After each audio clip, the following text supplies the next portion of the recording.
turnout this afternoon. And I kind of want to say, if we were in the music world, we might be known as Susan Rossoff groupies. We follow her because so many of you I have seen over at the Orlando Museum of Art, where Susan serves as the curator of education and does a series of lectures there. The fall-winter series has already started. There's 6 lectures between September and April, and I'm kind of giving her a plug because we don't need any more people in the room, but once you hear her today, I'm sure most of you will want to know about the Art Society at the museum. But in addition to lecturing, Susan's written many educational materials and designed a hands-on, and you might explain this to us, Susan, brains-on learning kit, as well as teaching a team of teachers who wrote an interdisciplinary units of study that were available statewide through the Florida Department of Education. And on top of that, she is the co-author of a book titled Teaching Through the Arts. Susan also taught modern and contemporary art history at UCF, and she's presented lectures at museums and organizations throughout the state of Florida. And I'm really excited today because now the University Club will be on her long list of places that she's given a lecture. So without further ado, Susan.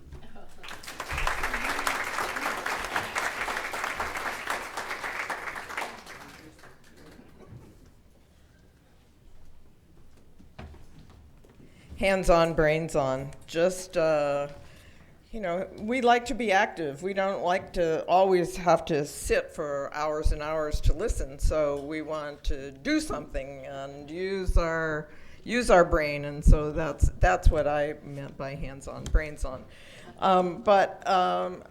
I really feel very honored to be here because I know that the University Club has a wonderful array of speakers, and can you hear in the back? Okay, I want to make sure you can. And I'm just delighted to be here. I want to talk today about Henry Clay Frick, but as I was watching the television and all the political things that are going on that are so divisive for most of us, I just felt like, I'm so relieved to be able to come and spend some time talking about the arts, which enrich us rather than divide us. And so I hope today that you'll have a little escape while we talk about Frick and his art collection. He is... Okay.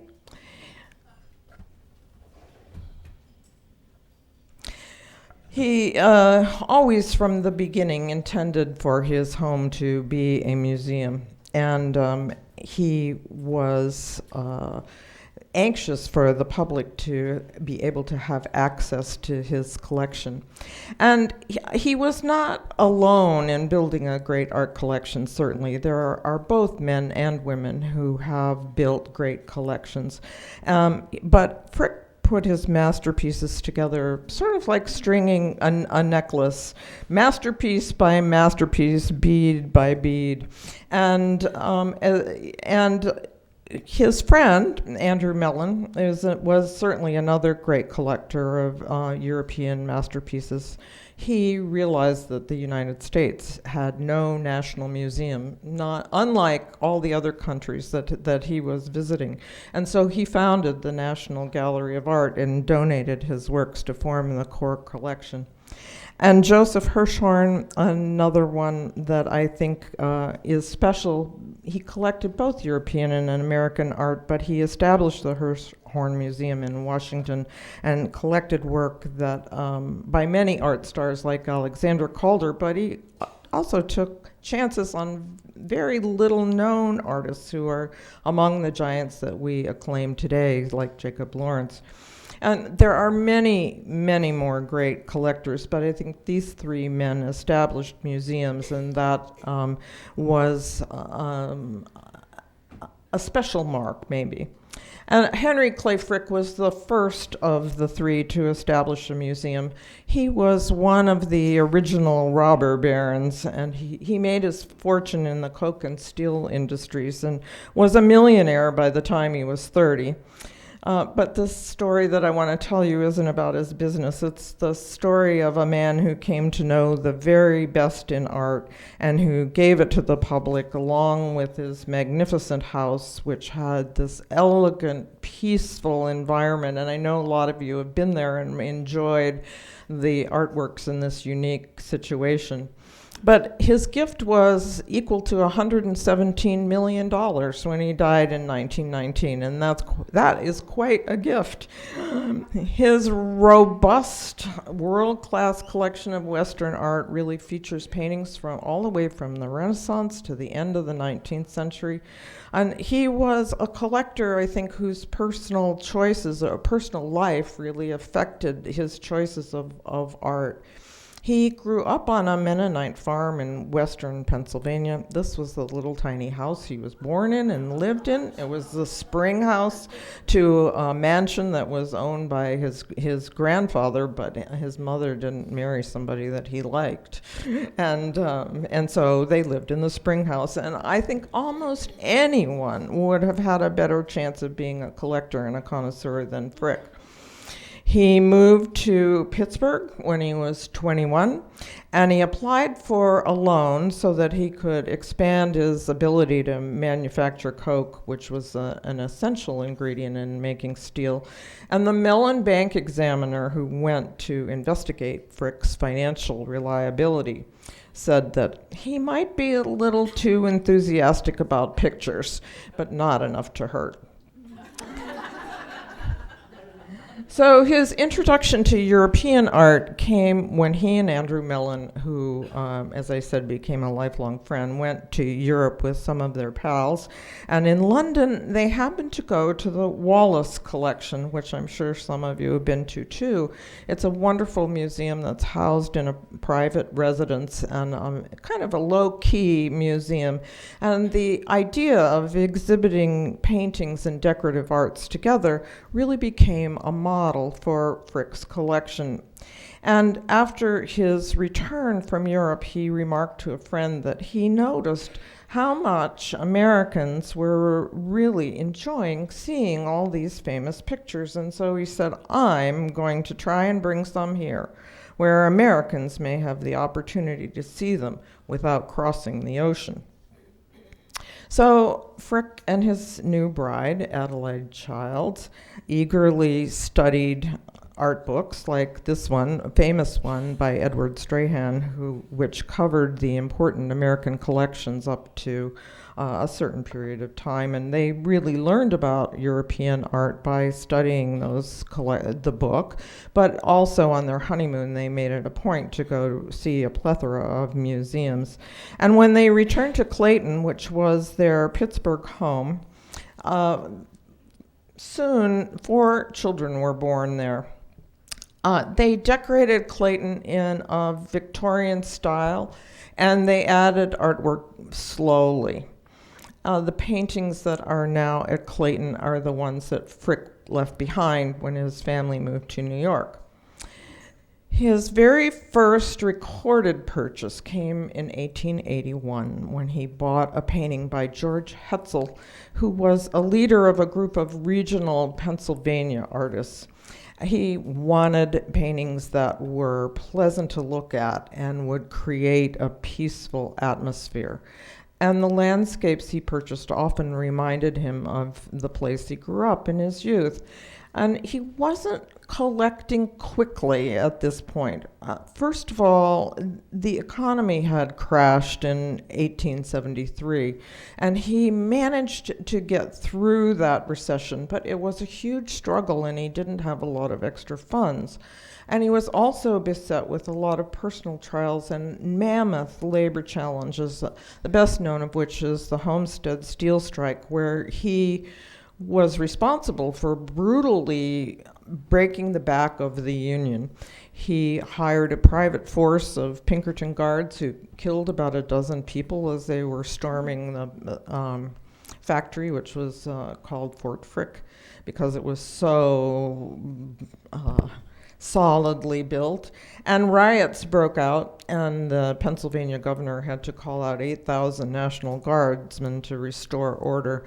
And while all this was going on, an assassin broke into his office and stabbed him with a knife, pumped him with 2 bullets. And it's remarkable to me that with all this injury, that he was able to get up and he himself subdued the assailant. This is a man of force. On the personal side, Martha, who was his firstborn child, died. Unbeknownst to her parents, who made a trip each year annually to Paris so that Adelaide could go to the finest Paris couturier, Martha swallowed a pin, and it went undiagnosed until she was gravely ill and beyond the point of help, and she died. So this is a commemorative portrait of her, which is done from photographs and was rendered by Théobald Chartrand, who was quite an important French artist, not one we're very familiar with, but he painted a lot of European notables like Napoleon, and many rich Americans commissioned him because having a Chartrand portrait was proof of your wealth, and it gave you a lot of status. But the sadness of Martha's death really stayed with Frick his entire life. Her picture is on every single check that he wrote. And throughout his life, he tended to purchase paintings that reminded him of her, his energetic, really darling daughter. He hung Thomas Lawrence's painting across from his bed. Collecting art during the Gilded Age was really an essential feature of displaying power, but it also served to temper Frick's image as a robber baron. And for this reason, and probably also to some degree to assuage his sorrow, Frick began to turn his attention to collecting art seriously. And art dealer galleries were the only place to see European paintings, and the Knoedler Gallery in New York was one of the finest. The gallery's main branch was in Paris, and Europe had a great deal of art, and America had a great deal of money. And so, of course, it was profitable to open a branch in New York, but mainly because there had been a revolution in transportation. Otherwise, it would have been impractical to extend their market that far. But many of the masterworks in America's great collections came from Knoedler, under the direction of Roland and Michael Knoedler, and later Charles Carstairs, all of whom helped the sale of European paintings really eclipse the sale of American art. Roland Knoedler said that when Frick walked into the gallery and saw a William Adolphe Bouguereau portrait of a little girl, he bought it because it resembled a daughter he had lost. It wasn't just nostalgia, though, that made Frick purchase Mischievous Girl. Bouguereau was the quintessential salon painter in Paris at the time, and he received so many official prizes. He was really the darling of the salon, and it was almost de rigueur to have a Bouguereau painting in one's collection. And in Pittsburgh, owning one was really considered to be a defining element of taste. And so, to some degree, Frick wasn't an innovator so much in his collecting, and he was following fashion. But nevertheless, a French dealer remarked that Mischievous Girl was perhaps the starting point of his great collection. But I think that his familial relationships were important. There's certainly no dealer commentary on why he bought a painting by Francis Coates, but the boy in the painting and his son Childs look very much alike, and I think the same drive he had to buy paintings that reminded him of Martha certainly went along with his other children too. Right after Martha had died, Adelaide was pregnant, and they were thrilled with the birth of a baby boy. But tragedy struck again. He died when he was only 3 weeks old. And Adelaide sunk into what we now call a chronic grief syndrome, and she never really recovered. And so Frick was on his own in collecting art. And 3 years after the death of his son, he really began to collect seriously. In 1895, he went at it full tilt. He purchased 30 paintings in that 1 year. He purchased so many, in fact, that Knoedler threw in this Rousseau painting at no charge. That's a good way to keep a customer.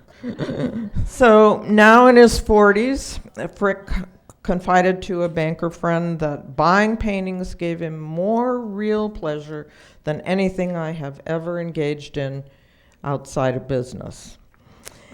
While Europeans revered historical paintings, Americans, Frick included, preferred works that dealt with everyday life.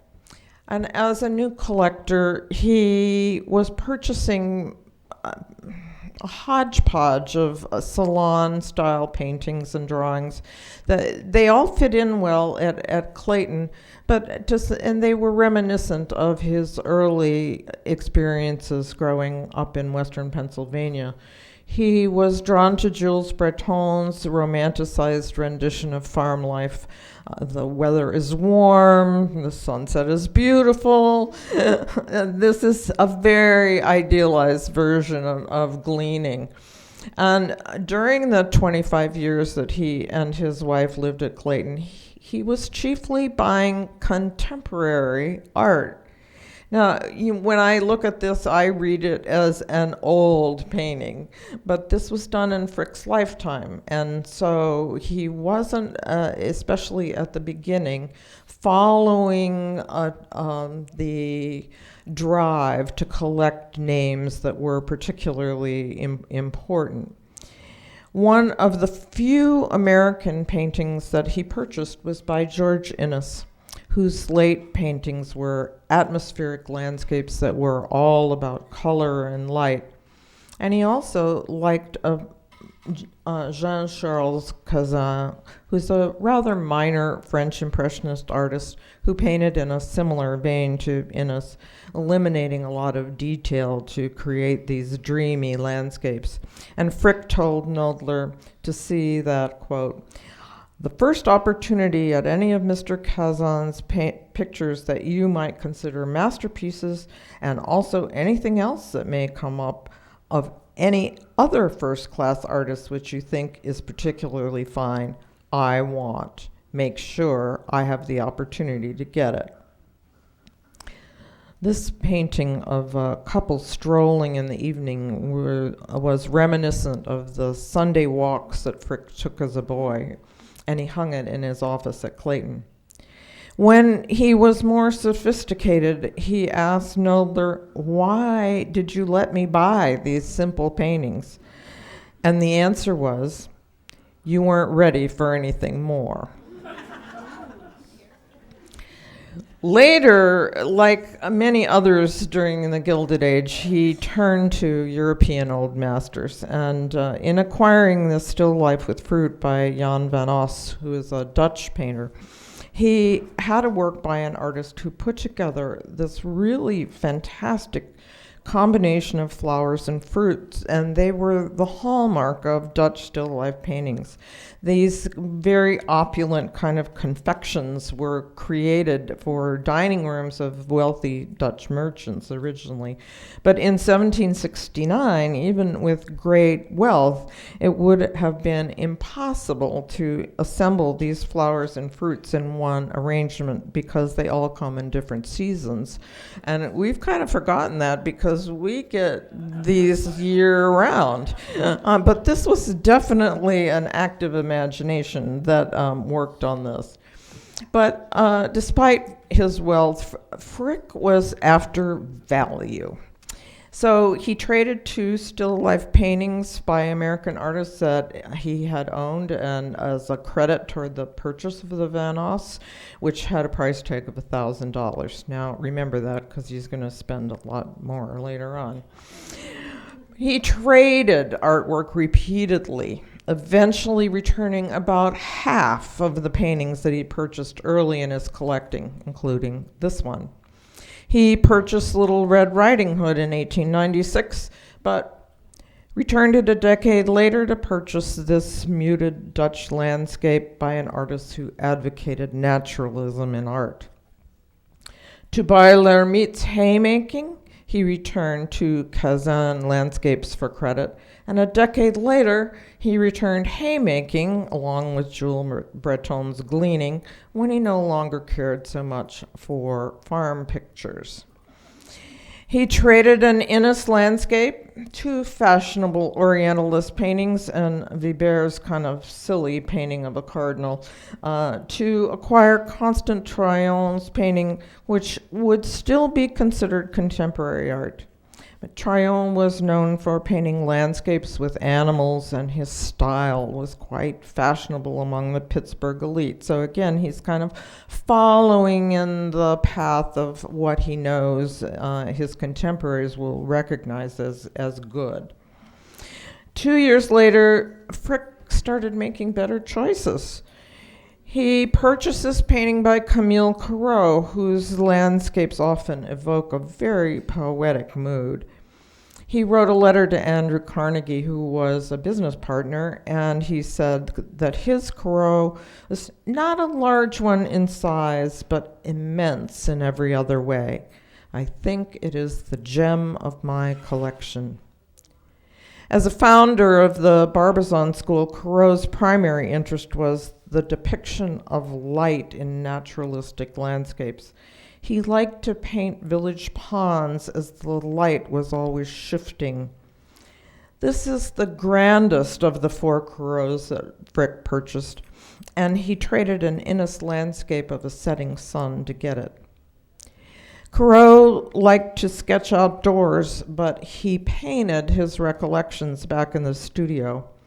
His scenes are hushed with tranquil, silvery bodies of water that capture a kind of breathless atmosphere. Frick craved paintings that were tranquil, and it's a thread that runs throughout his collecting.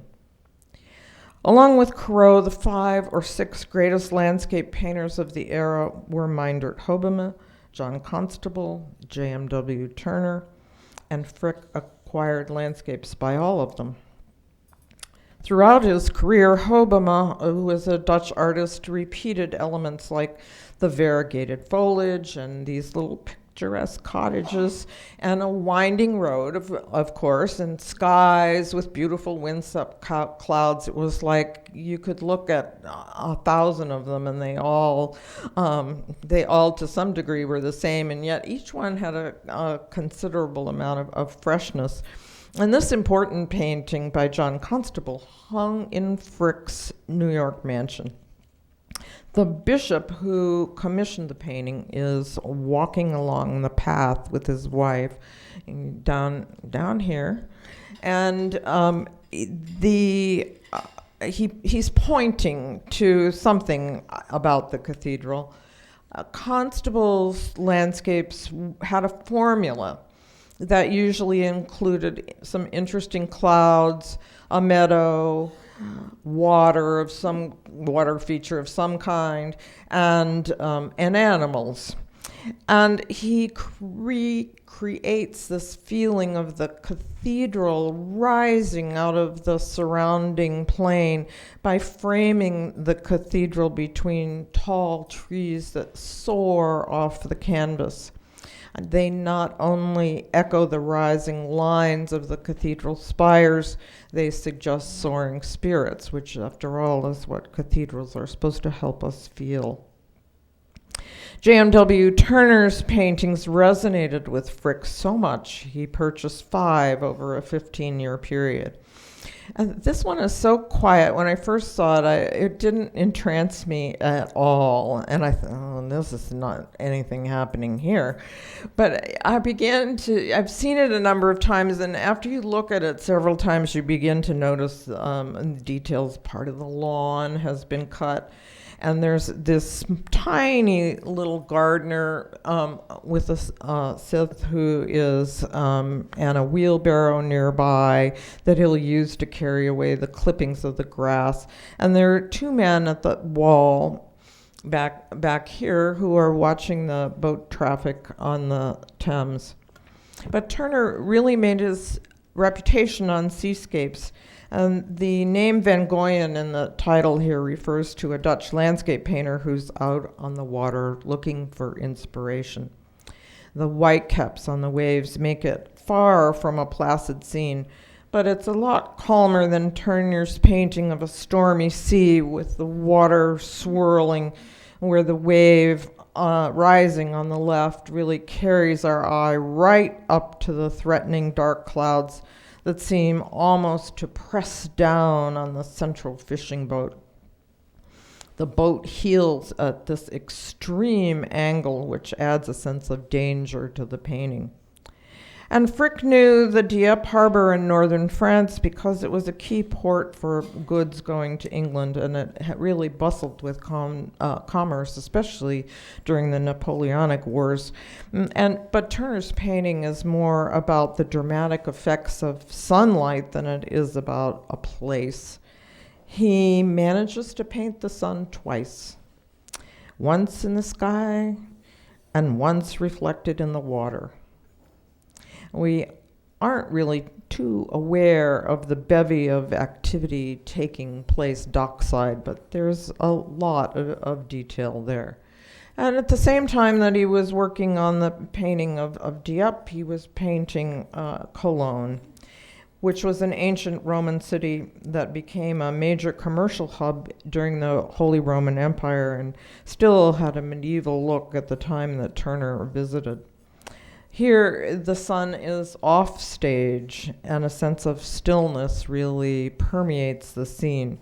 The boats and the buildings are done in a high-key color that sets them apart from the water and sky. Frick exhibited the Cologne painting and harbor of Dieppe together.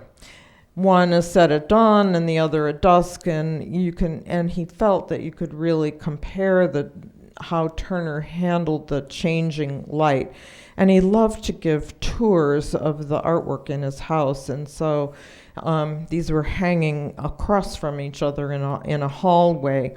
And he was emphatic that they hang here. It's because they were close enough that you could stand in the hall and turn to see one and turn to see the other, and you could compare them easily. And Frick liked people to notice his art and appreciate it. So in some small sense, I think he was an educator. When Frick purchased Vermeer's Girl Interrupted at Her Music in 1901, Vermeer wasn't at all well known in America. Only 3 had crossed the Atlantic. Vermeer's paintings often involved love and music, because music making was one of the few activities where the opposite sexes could socialize. And having purchased more than 90 paintings in 5 years, you can see Frick's taste was changing. He moved away from contemporary art and from the minor European painters and bought a Rembrandt painting that was viewed as authentic at the time. It was the most expensive work he had ever purchased, $150,000. He fiercely threw himself into the game of buying old master paintings and realized that his business competitors and friends like Andrew Mellon, who bought this Rembrandt, were vying for the same artworks that he was.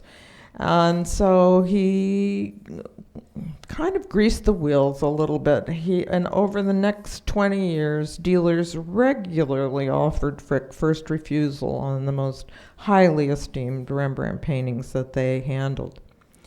7 years later, he purchased this self-portrait of Rembrandt, which was painted during Rembrandt's bankrupt years. And he certainly doesn't look bankrupt, does he? He was really dressed as a rich man, and these were costume props that Rembrandt kept in his studio. But and certainly that's part of the reason that the portrait is impressive, but it's also impressive because we look at the angle that we're looking at him. We have to look up to him, and so we're revering him in a certain way. The cap throws a shadow on his forehead, but the eyes, those brown eyes, are very fierce, and they're unmistakably Rembrandt's eyes, looking straight out at us as observers. Rembrandt's Polish Rider is one of the most beloved paintings in Frick's collection. He bought the painting in 1910, the 30th anniversary of his becoming a millionaire. He was now worth $50 million. Equestrian paintings weren't very common in the 17th century, so the writer had to be someone important for Rembrandt to break with tradition. Unfortunately, we don't know who he is today, and I hope someday scholars will find out, but it's going to take some real digging, I think. Frick brought this painting into his collection in 1916 when Knoedler believed it was a Rembrandt. There was a lot of misidentification during this period. Some of it was intentional, although I don't think that was the case with Knoedler. But many paintings were misidentified, and research has now said that this portrait was painted by Rembrandt's second cousin and his student, Karel van der Plum. But I think that Frick rather liked it, because the woman looked very much like his maternal grandmother. And as a child, he wasn't a very healthy little boy. He was critically ill, often with inflammatory rheumatism. And she would read to him from the Bible every day. And I think the painting probably resonated with him for that reason. Each holding these tiny little pair of glasses. That book is big. I doubt that the grandmother had a Bible that was that big, but big in spirit.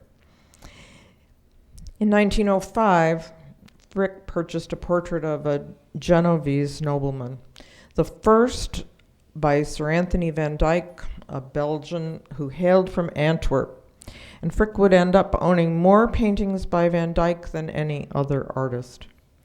The Van Dyck portraits that Frick purchased 4 years later were much finer. And I think this is another thing that happened. He begins to look at what he has, and he learns from what he has, and then he seeks out something that's better.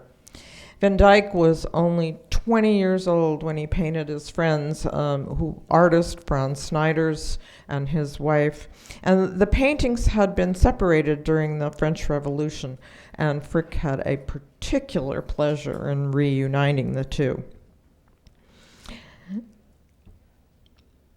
This portrait of an Italian noblewoman was done when Van Dyck lived in Genoa. He moved around a lot. Commissions changed, and he would move all over Europe, wherever money was.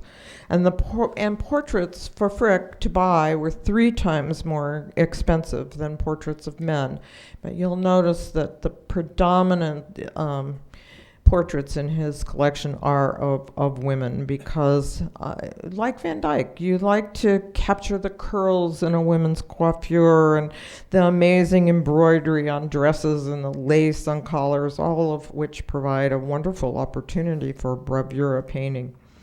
Later, Van Dyck became a court painter to Charles II of England, who was a much better patron of the arts than he was a king. Van Dyck created these stately, elegant portraits by elongating bodies and portraying figures from below. this group was commissioned by James Stanley, the 7th Earl of Derby. He was a royalist, and he found himself on the wrong side of the English Civil War and was executed by Commonwealth forces. But his wife strongly defended the family seat and lived to see the restoration of the Stuart crown. And this man unfortunate man has a terrible name, Sir John Suckling. He had powerful relatives, but he gained a reputation as a spendthrift, a Lothario, and a gambler. But he was an accomplished poet and playwright, and so Van Dyck shows him with the book that he's educated and literate. No matter who Van Dyck painted, he made his sitters seem grand and alive, and he really inaugurated a style of portraiture that is still emulated today. In 1905, Frick spent almost $500,000 for his first Titian portrait. Pietro Aretino wrote about the lives of saints, but he also wrote lascivious verse. And part of his wealth, like that magnificent gold chain that he is wearing, came from his literary blackmail of friends. Not somebody that you really want to be friends with, I think. But anyway, as Frick did with the Van Dyck portraits, he purchased a better Titian a few years later. With his refined face and soulful eyes, the man in the red cap is a more beautiful man than a handsome one. The smile and the way he gently rests his hand on a sword are quite a contrast to the more militaristic Pietro Aretino. Titian was a pupil of Giovanni Bellini, who painted St. Francis in the Desert, a work that most scholars today say is the greatest Renaissance masterpiece in the United States. St. Francis is stepping out from his cave into the bright sunlight, and this landscape is filled with the most wonderful details. There are plants growing on the ground and growing out of rocks, and there are lots of little animals. I love the rabbit particularly, but there are birds and donkeys and all kinds of animals. St. Francis is believed to have received the stigmata, and so the painting is sometimes called St. Francis in Ecstasy. But ecstasy like St. Teresa in St. Peter's. Rather late in his life, Frick purchased a Renaissance painting by Bronzino, who was an important artist who was really renowned for his elegant and remarkably naturalistic portraits. This young man was a page in the Medici court, and he has, I think, a regal bearing and this very cool, kind of proud expression. He's holding a pair of gloves in his left hand, and in his right hand, which is really, I'm not sure, even visible unless you're right in front of the painting, is a partially concealed cameo, and it has a Latin inscription on it that means fate or fortune, which is a kind of witty allusion to his marriage predicament. He fell in love with a girl whom the Medici Duke he served intended for one of his cousins. So Medici wouldn't give permission for him to marry this girl that he loved. For 3 years he waited, and finally the Duke suddenly relented, but he said, "You have to get married in 24 hours." I don't think the girl probably appreciated that, but they got married. Anyway, Frick's interest in portraiture extended to 18th century British painting, which at the turn of the century was very in vogue with collectors on both sides of the Atlantic. I've often wondered if the fancy hats Adelaide wore influenced Frick's purchase of this portrait. His daughter Helen said that Frick was very particular about hats and always expressed himself quite frankly, often exclaiming to Adelaide, "That's quite a hat you have on," or "Where's that hat going?" Frick was able to purchase many British paintings because of the worsening economic circumstances among the aristocracy. And I'm sure you remember this from Downton Abbey, how they were struggling to save the estate. And in England, the landed gentry had to sell portraits to subsidize the upkeep of their property. What was happening was farm tenants were moving to the cities to go into industrialized work, and so the landowners no longer had tenants to rent their cottages, and there was no one to farm the crops. And so their income was affected on two fronts. And so in response to the economic crisis at hand, the government passed the Settled Land Act, which meant that if property were held in an entail, like it was at Downton Abbey, it was released from restrictions, and aristocrats were free to sell family heirlooms as long as the house and the land remained in the trust. So many British aristocrats began to sell their fine art, and there weren't any export controls like there are now. Every once in a while you'll see a work that comes up at auction, and the government will say, no, we want to keep this in England, and there's a Kickstarter campaign or a crowdfunder in order to raise the money to keep it. But there wasn't that in the 19th century. And so there was a veritable exodus of artwork flooding the international market with excellent paintings. And the exodus happened to coincide exactly with the robber barons' cultural awakening and their interest in acquiring portraits from British aristocrats. Some of the portraits that Frick purchased were of quite illustrious people. Emma, and it's not going to sound like she's illustrious at the start, she was the daughter of a blacksmith, and she became the mistress of a man named Charles Greville when she was 17. And Greville, he was very keen on marrying a rich woman. But he had this mistress, and he had to unload her. And so he persuaded his uncle to take on Emma as his own mistress. Well, Sir William Hamilton, the uncle, was the British ambassador to Naples, a very respected man. He was quite captivated with Emma, saying that she was more beautiful than anything in nature or anything in antiquity, and he married her.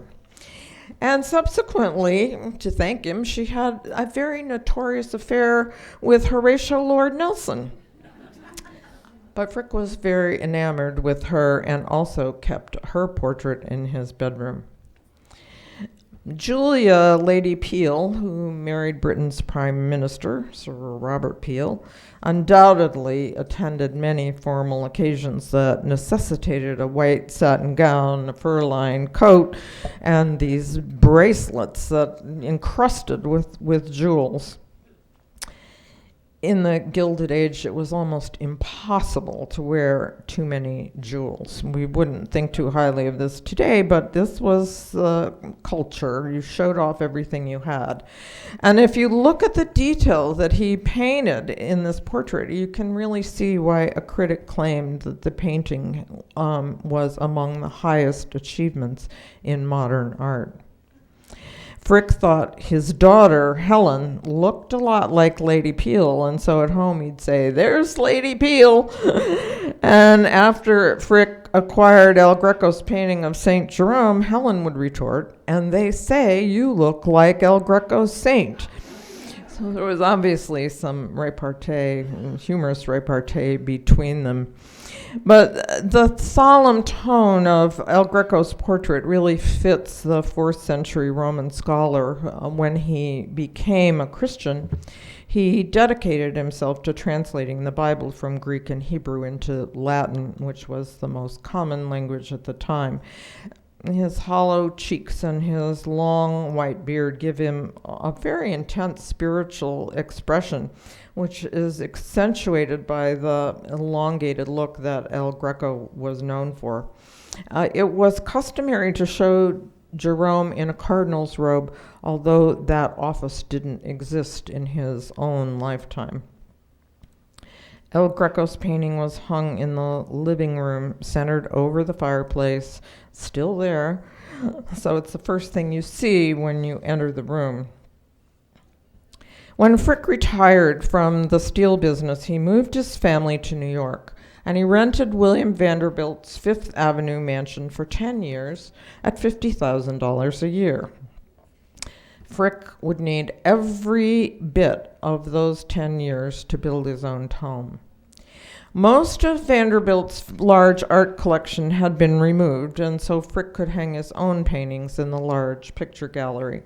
When he retired, he devoted a third of his time to collecting art, and this rather magical Dutch landscape by Albert Cuyp was the first painting that he hung in the rental house.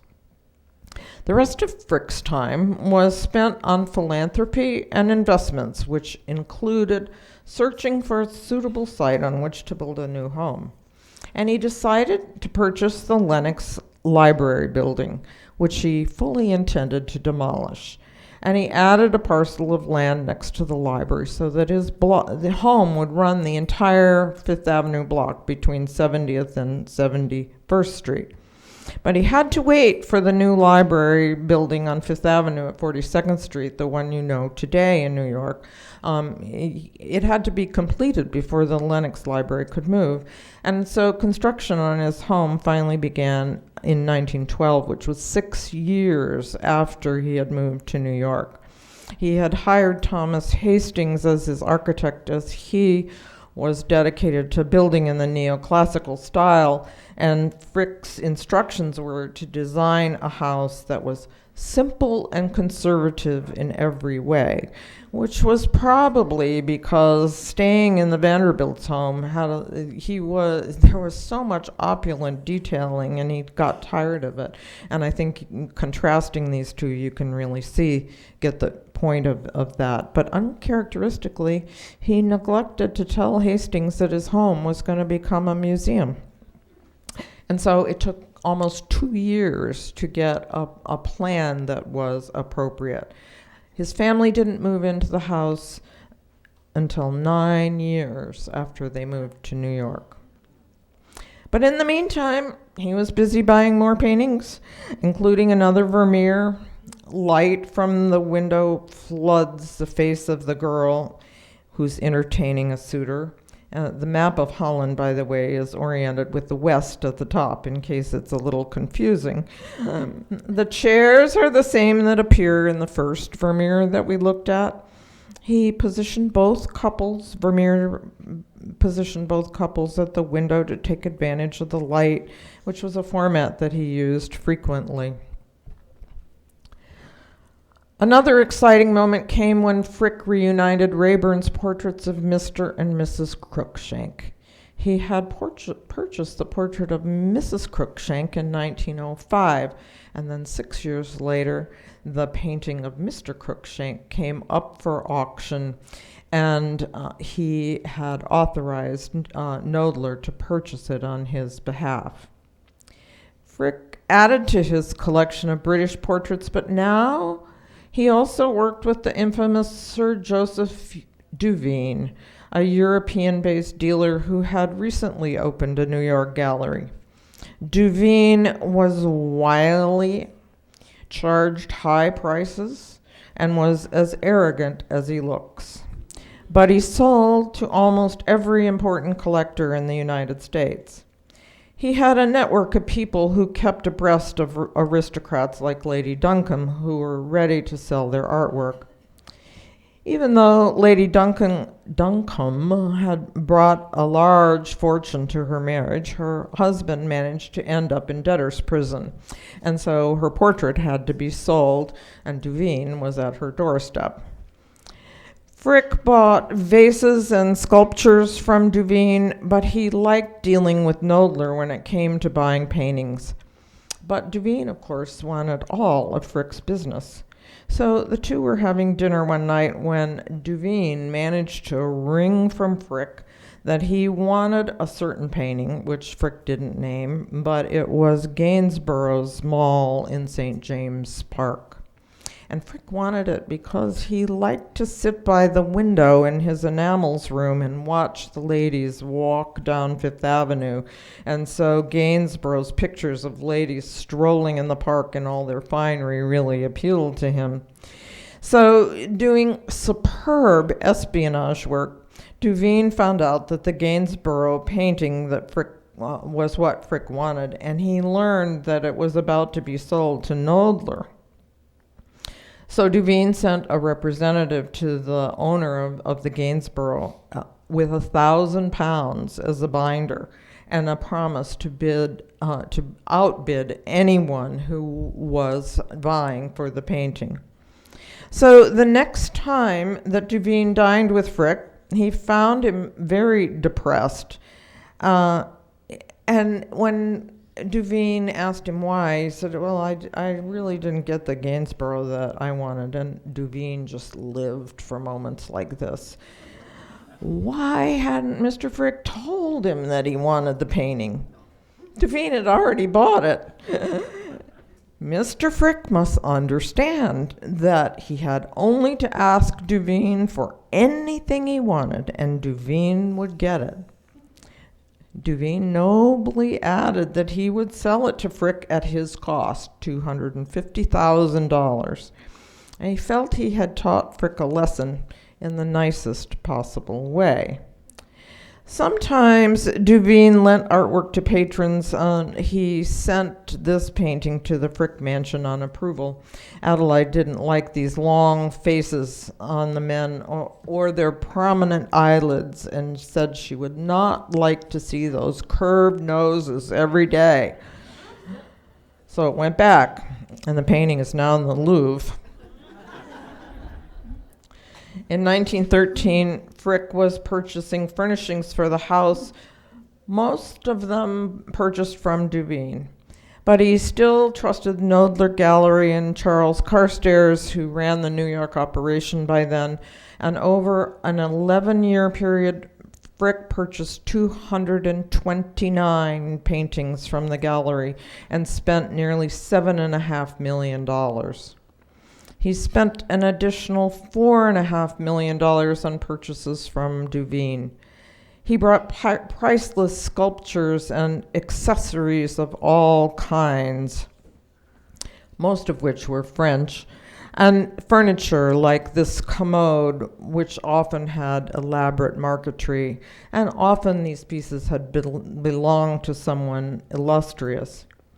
Much of the porcelain he purchased was from the Sèvres manufacturer, and he was also keen for enamels, which he purchased from the estate of J.P. Morgan. From Knoedler, he was fortunate to be able to purchase the portrait of Sir Thomas More, one of Hans Holbein the Younger's most brilliant paintings. The irresistible feeling of those velvet sleeves compared with the texture of the stubble of the beard really shows Holbein's mastery of texture. The heavy gold chain designates More's service to the king as a diplomatic envoy and as privy councillor to Henry VIII.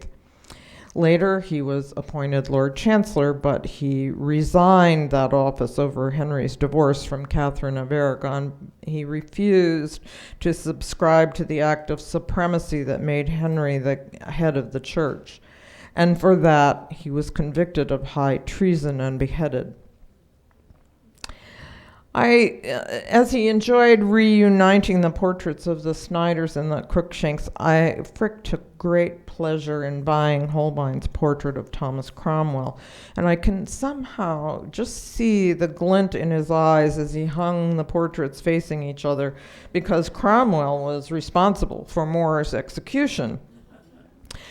But as the architect of the Reformation, Cromwell persecuted those who didn't subscribe to the new faith. But he was skillful in managing crown finances, and he extended royal authority quite well. But in the end, Cromwell's fate was the same as More's. So which of these do you think Holbein painted more sympathetically? For me, both are painted with these cool colors, blues and greens, but Moore has red sleeves, which is a warmer, more dominant color, and Cromwell's eyes seem awfully squinty, while Moore's, staring straight ahead. Holbein was a guest of Sir Thomas More when he first went to England, and I think his sympathy for him seems apparent. There were very few Velázquez paintings outside of Spain when Frick acquired this, and it was quite an accomplishment not only to get a Velázquez, but to get one of a king. Philip IV is known more for his patronage of the arts and his ability of a military commander, but in 1644 he led his troops to a victory in France, and the people in the entourage who went with him to France included Velázquez. The king's headquarters were in this dilapidated little town building, and he had a very small room there, and the floor strewn with straw. It was quite humble, especially for a king. But Velázquez was able to create a makeshift studio, and he painted the king's portrait in this rose tunic with all this elaborate silver embroidery and the wonderful white lace collar. And I think that the plain background made a perfect foil for all those elegant clothes. Frick added this El Greco painting of Vincenzo Anastaghi, which is all about military power. Anastaghi comes across as a spirited, intense man.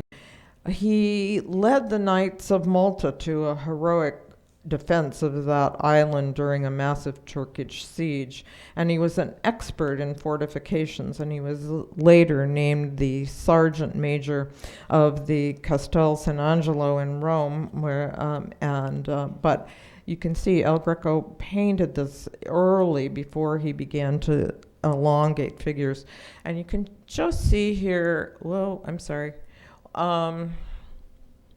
how he changed his mind about where the sword should go. This is called pentimento, and the sword, instead of being here, used to come out this way, which would have thrown the whole painting off balance. And so he wisely changed his mind. But over time, as the paint thins, we can see where those people changed their mind. A real coup in 1915 was the purchase of an entire room by Jean-Honoré Fragonard. It was called, the whole set called The Progress of Love. Fragonard painted for the French court and was commissioned by Louis XV to paint these panels for his mistress, Madame du Barry. And they were to be installed in a pavilion of a chateau that the king had just given her. But she didn't want them anymore, because after the French Revolution, the Rococo style had gone way out of fashion and was replaced by a very restrained neoclassical style. And the lover in the story looked too much like Louis XV, and she was embarrassed by that. But it's a lovely progression. The painting, the first one, the man holds out a flower, kind of beckoning the young woman who's running away, just not too fast. It's all about pursuit. And in the next panel, the man climbs over the wall to meet his love, who's wary of who might see them. And as affection deepens, love is crowned, and like love, everything in the garden is in full bloom. And now, in the final panel, the couple write love letters, and there's a kind of peacefulness. But because Madame du Barry didn't like these panels, Fragonard didn't get paid. And he was stuck with something that he had worked 2 years of his life on and no one wanted. And they were eventually installed in his cousin's home in Grasse, France. But the room in the villa was larger than the one in the chateau, and so Fragonard had to paint additional panels. He painted these pucci to kind of fill in. And the next owner was J.P. Morgan, who bought the suite of paintings for his London home. He never installed them. They were found rolled up when he died. And so catch this sequence. Nodler purchased them from the Morgan estate, and then Duveen purchased them from Nodler at $1.25 million. And Duveen offered them to Frick at cost, knowing that he could sell him more furniture and porcelain at a profit, and of course he was right.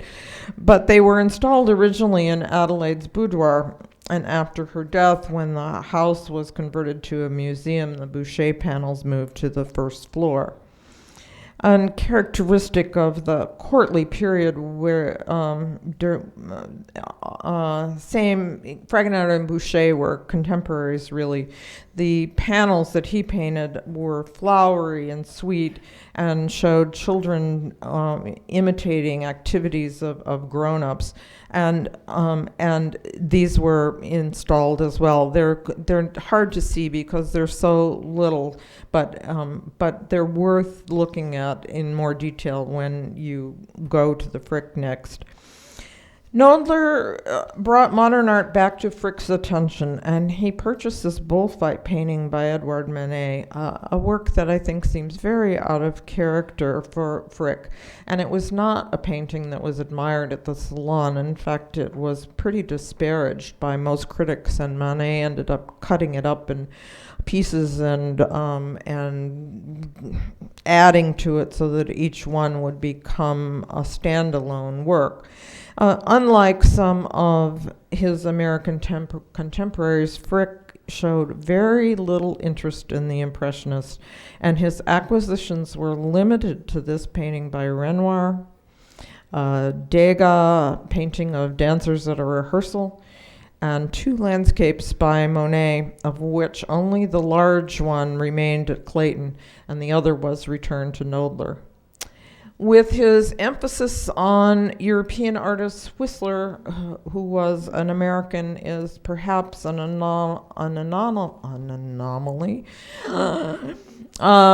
Whistler was born in the United States, was an expatriate, and lived in France and England for most of his life. And he believed that portraits should emphasize formal elements of the painting, meaning the arrangement of line, form, and color with the titles of his reflect.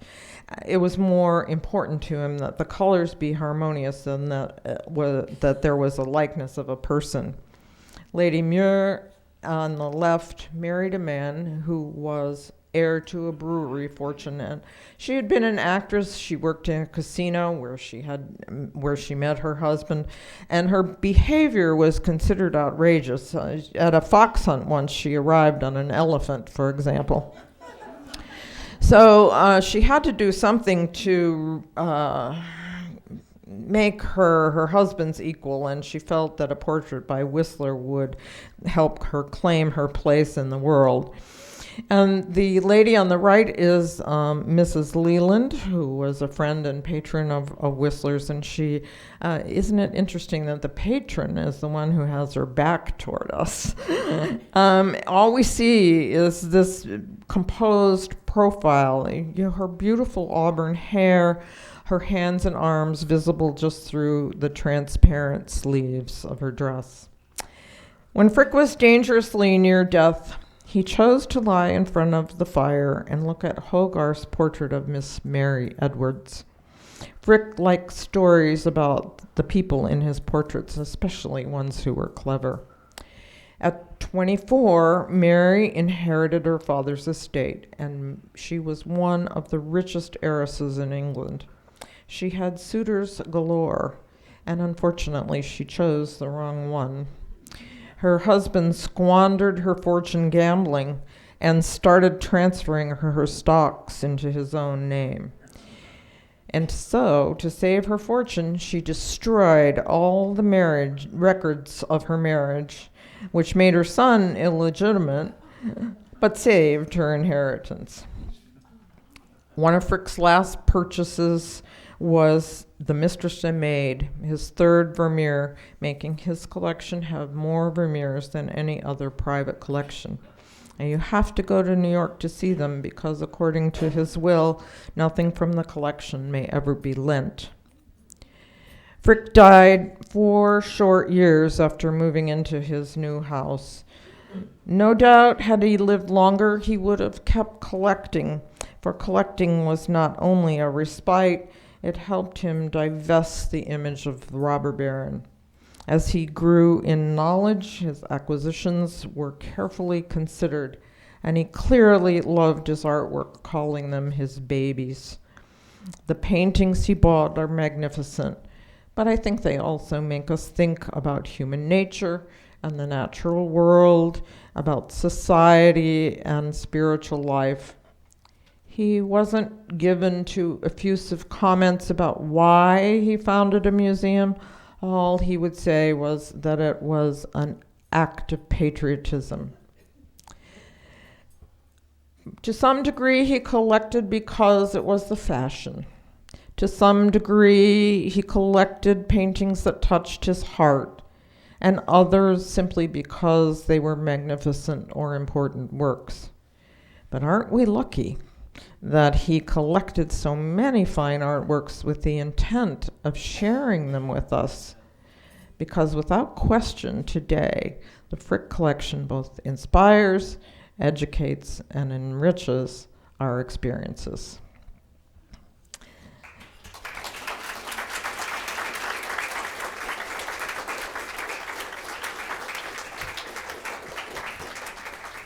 I didn't say at the beginning, but I would be happy to answer questions. Answer questions? If just a few, because I know we're timing. And if there aren't any, that's fine too.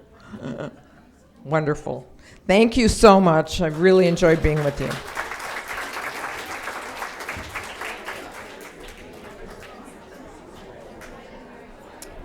I know that we all want to thank Susan for that great lecture. And just one last thing, I'm supposed to make an announcement that also thanking George for those fabulous cookies and catering. Thank you. Till next time.